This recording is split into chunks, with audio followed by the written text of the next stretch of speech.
नमस्ते गाइस, क्या हाल है? सब सही चल रहा है। 2 साल पहले मैंने एक वीडियो बनाया था कोल्ड स्टोरेजेस के ऊपर। 2 साल क्या, 1.5 पौने 2 साल हो गए होंगे उस टाइम पे, जब मैं इंग्लिश में वीडियोस बनाता था इस वाले चैनल पे। तो उस वीडियो पे बहुत अच्छा रिस्पांस आया, बहुत लोगों के कमेंट्स भी आए, प्लस आज की डेट में भी वो वीडियो जो है उस पर रोज़ के बहुत व्यूज़ वगैरह आ जाते हैं। तो मैंने अब ये चीज़ सोची है कि मैं कोल्ड स्टोरेजेस के ऊपर जो है एक वीडियो और बना रहा हूँ। इस बार जो है, अब तो हिंदी में वीडियोस बन रहे हैं इस चैनल पे, तो हिंदी में वीडियो बनेगा। एंड प्लस आपके जो है, मैं इस वाले वीडियो में कुछ और आपको इन्फॉर्मेशन दूंगा। एंड एक चीज़ और मैं आपको बताऊंगा कि पोस्ट कोरोना वायरस हम लोग क्या क्या चीज़ें कर सकते हैं to improve cold storages in India. तो अगर आप लोगों ने मेरा पुराना वाला वीडियो देखा हो तो मैंने उसमें बहुत सारी चीज़ें बताई थी कि 30 to 40% जो प्रोड्यूस होता है फार्मर्स का, वो सारा वेस्ट हो जाता है because of lack of cold storages. बहुत सारे फार्मर्स की जो है इनकम भी बहुत कम होती है। एंड फार्मर्स का जो इशू है, फार्मर्स की जो इनकम है वो आप लोगों को पता ही है कितनी कम है हमारे देश में। एंड प्लस अगर उनका प्रोड्यूस ही 20 to 30 या 40% बर्बाद हो रहा है, तो आप सोच सकते हैं कि कोल्ड स्टोरेजेस होने से हम उनको कितना फ़ायदा दे सकते हैं।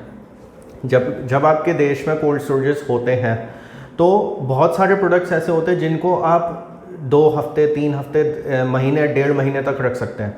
कुछ प्रोडक्ट्स होते हैं जिनको आप 3-3 महीने तक रख सकते हैं, और कुछ प्रोडक्ट्स होते हैं जिनको आप 6-6 महीने तक भी रख सकते हो।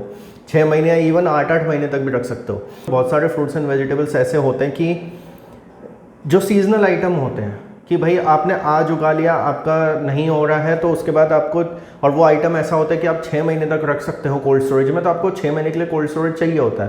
तो कोल्ड स्टोरेजेस की इसलिए रिक्वायरमेंट बहुत ज़्यादा है हमारे देश में।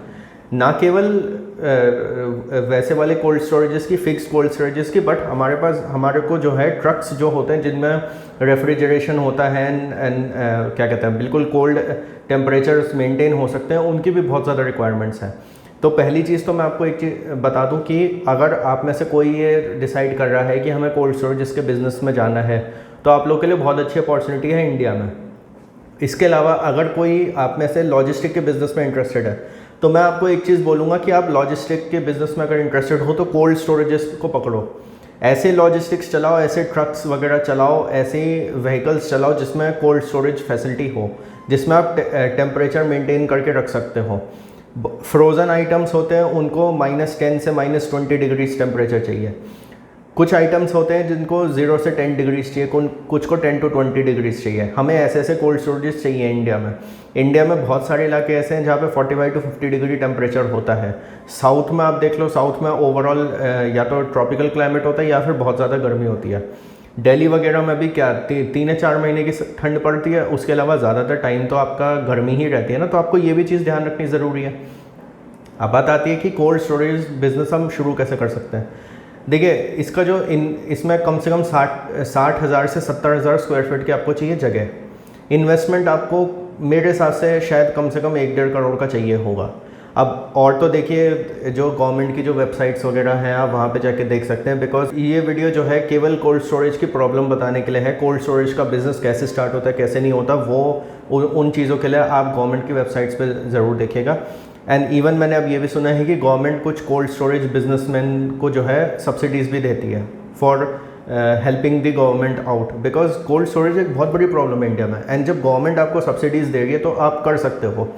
उसके अलावा कुछ कंस्ट्रक्शन टेक्नोलॉजी भी बदली है जिसकी वजह से जो कोल्ड स्टोरेजेस बनाना है वो काफ़ी आसान है एज़ कम्पेयर टू जो पहले था।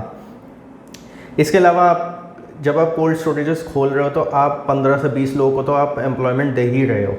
तो ये भी एक काम हो रहा है कि हमारे देश में रोज़गार भी बढ़ेगा कोल्ड स्टोरेज वगैरह से, क्योंकि आपको हैंडल करने वाले लोग चाहिए। आपको मतलब अभी मान के चलिए 5,000 मेट्रिक टन मिनिमम होनी चाहिए कैपेसिटी, और उसके लिए 50,000 से 60,000 स्क्वायर फीट की आपको जगह चाहिए।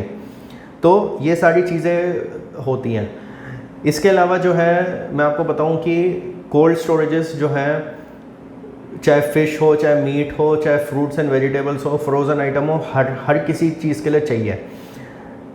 एंड क्या होता है, जैसे मैंने आपको बताया, फार्मर्स का वो जो प्रोड्यूस है वो स्पॉइल हो जाता है। एक वो रीज़न तो है, एक रीज़न और है, जो कुछ मिडिल मैन होते हैं, जो डिस्ट्रीब्यूटर्स होते हैं, जो फार्मर से ख़रीदते हैं, उनको भी नुकसान होता है।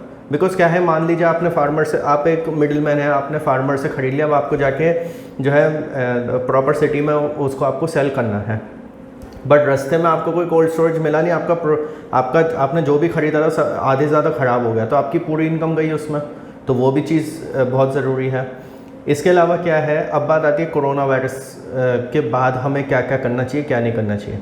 देखिए, बहुत सारे कोल्ड स्टोरेजेस को अब ज़रूरत है कि वो डिसइंफेक्टेंट बोल लीजिए आप, या कुछ जगह तो ऐसा भी हो रहा है कि कुछ गामा रेज या कुछ ऐसी रेडिएशन या रेज वगैरह कुछ करी जाती है, जिससे जो वो है, जिससे जो प्रोड्यूस है, जो भी चीज़ें वहाँ पे रखी हुई हैं उनमें वो डिसइंफेक्टेंट की तरह काम करता है। वो भी चीज़ आप कर सकते हैं।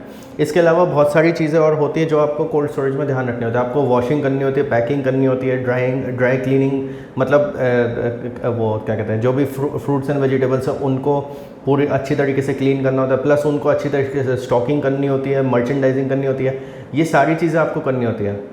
इसके अलावा कोल्ड स्टोरेज पे आप अलग अलग कंपार्टमेंट्स बनाते हो। फ्रोज़न आइटम के लिए ये कंपार्टमेंट है, इसमें -10 to -20 डिग्री टेम्परेचर आ रहा है, इसके लिए 10 डिग्री टेम्परेचर, इसके लिए 20 डिग्री, इसके लिए 15 डिग्री, ऐसे ऐसा आपको बनाना पड़ता है। एंड प्लस आपको ये भी अरेंजमेंट करना पड़ेगा कि जो आइटम 6 महीने रुक सकता है उसको 6 महीना रुकने की फैसिलिटी, जो 10 महीना रुक सकता है 10 महीने वाले भी कुछ आइटम्स हैं, जो 1-1.5 महीने का 1-1.5 महीना। एंड प्लस सबसे बड़ी बात, पावर बैकअप आपको बहुत ज़रूरी है। पावर बैकअप आपको रखना बहुत ज़्यादा ज़रूरी होता है कोल्ड स्टोरेजेस में, क्योंकि क्या होता है, अगर आपकी पावर फेल हो जाती है तो मेन आपका पर्पज़ है वही फेल हो जाता है उसमें। तो जब आपका मेन पर्पज़ ही फेल हो जाएगा तो आप करोगे क्या उसमें फिर। ये बिल्कुल ऐसा है कि कोई इंटरनेट कंपनी है, उसको अपने सर्वर को जो है पावर बैकअप्स देने पड़ते हैं कि एक बैकअप फेल हुआ तो वो दूसरे बैकअप पे आ जाए, ताकि सर्विसेज इंटरप्ट ना हो। तो देखो यार, ऐसा है, ये सारी प्रॉब्लम्स हैं कोल्ड स्टोरेज की इंडिया में। एंड हाँ, एक चीज़ और, जैसे मैंने आपको पहले भी बताया कि लॉजिस्टिक्स वाले जो हैं वो भी चाहे तो इस बिज़नेस में आ सकते हैं। वो ट्रक्स और जो ये व्हीकल्स होते हैं जिनमें रेफ्रिजरेशन होता है, टेम्परेचर कंट्रोल ट्रांजिट हो सकता है, उनके लिए भी ये चीज़ ज़रूरी है। बिकॉज क्या है, इंडिया का जो रोड नेटवर्क है वो आप लोगों को पता है कैसा है, मैंने इसके ऊपर वीडियोज़ भी बनाए हुए हैं पहले। No doubt road network improve हो रहा है, बट रोड नेटवर्क इम्प्रूव तो हो रहा है, बट आपको उसके अलावा जो है आपको ट्रांसपोर्टेशन भी ऐसा चाहिए जो उस चीज़ को मेंटेन रख सके। अब मान लीजिए कोई फ्रोज़न आइटम है, आप उसको फैक्ट्री से कस्टमर तक लेकर आ रहे हैं, रास्ते में आपका रेफ्रिजरेशन ही नहीं है तो वो तो हो जाएगा ख़राब, फिर कोई फ़ायदा थोड़ी ना उस चीज़ का। तो देखिए, ये सब चीज़ें ध्यान रखनी बहुत ज़रूरी है। कोल्ड स्टोरेज की प्रॉब्लम बहुत बड़ी है। एंड गवर्नमेंट का एक वो आया था, एनालिसिस आई थी, उसमें ये बताया गया था कि 6 करोड़ टन की कैपेसिटी चाहिए अभी कोल्ड स्टोरेजेस के लिए इंडिया में।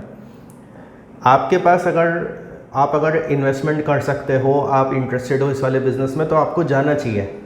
एंड प्लस आप जो है, आप ना केवल बिज़नेस खोलोगे, आप फार्मर्स की मदद करोगे, प्लस आप रोज़गार दोगे, प्लस आप देश की इकोनॉमी में भी कंट्रीब्यूट करोगे। एंड प्लस स्पॉइलेज बहुत कम होगी। 30, जैसे मैंने आपको पहले भी बताया कि 40% जो अनाज है वो स्पॉइल हो जाता है। एंड उस 40% में से 25 to 30% केवल इस वजह से होता है बिकॉज कोल्ड स्टोरेजेस नहीं है। एंड अगर आप लोग कोल्ड स्टोरेजेस करते हो तो कितनी बड़ी चीज़ हो जाएगी। फार्मर्स की भी हेल्प है, कस्टमर्स की भी हेल्प है, कस्टमर्स को भी फ्रेश प्रोड्यूस मिलेगा, कस्टमर्स को भी कोई क्वालिटी की या किसी चीज़ की टेंशन लेने की ज़रूरत नहीं है। तो कोल्ड स्टोरेजेस जो है बहुत बड़ी प्रॉब्लम है इंडिया में। एंड अभी बहुत अच्छी अपॉर्चुनिटी है कोल्ड स्टोरेजेस के बिज़नेस में जाने के लिए, चाहे आप लॉजिस्टिक के थ्रू जाओ, चाहे आप प्रॉपर कोल्ड स्टोरेज फैसिलिटीज़ बनाओ। एंड हाँ, कोल्ड स्टोरेज फैसिलिटीज़ आप जो भी बनाओ तो कोरोना वायरस के जो भी आपके वो होते हैं, क्या कहते हैं, जो मेजर्स होते हैं वो आप लो।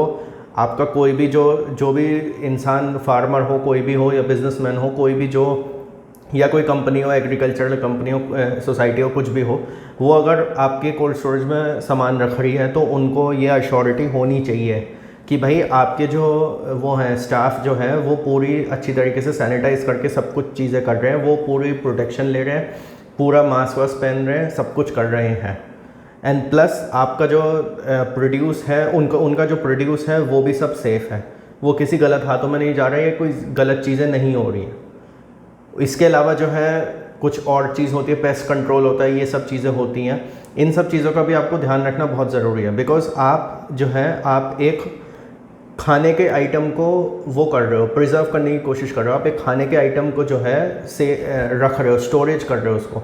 तो इसलिए आपको बहुत ज़रूरी है ये सब मेजर्स लेना अगर आप लोग कोल्ड स्टोरेज के बिज़नेस में जा रहे हो। तो अगर आप लोग कोल्ड स्टोरेज के बिज़नेस में इंटरेस्टेड हैं तो एक तो आपको फैक्ट्री लाइसेंस चाहिए, एक आपको हॉर्टिकल्चर का क्लियरेंस चाहिए, एनवायरमेंटल क्लियरेंस चाहिए, एंड 2-3 क्लियरेंसेस और आपको चाहिएंगे इस वाले कोल्ड स्टोरेज के बिज़नेस में आने के लिए। गवर्नमेंट का जो कोल्ड स्टोरेज का वो है क्या कहते हैं, जो कोल्ड स्टोरेज के गाइडलाइंस वगैरह देते हैं उनको आप स्टडी करिए, एंड प्लस आप गवर्नमेंट की सब्सिडीज़ देखिए, गवर्नमेंट कोल्ड स्टोरेज के बिज़नेस में कहाँ सब्सिडीज़ दे रही है और क्या क्या उनके अंडर चीज़ें आ रही हैं और क्या क्या तरीके से वो आपको हेल्प कर सकती हैं। तो आई होप गाइज ये वीडियो आपको पसंद आया हो। Problem of cold storage in India, ये दूसरी बार बना रहा हूँ मैं वीडियो। पिछली बार इंग्लिश में बनाया था, आपके हिंदी में बनाया, एंड इस बार थोड़े और एडिशंस डालें अकॉर्डिंग टू 2020 एंड 2021।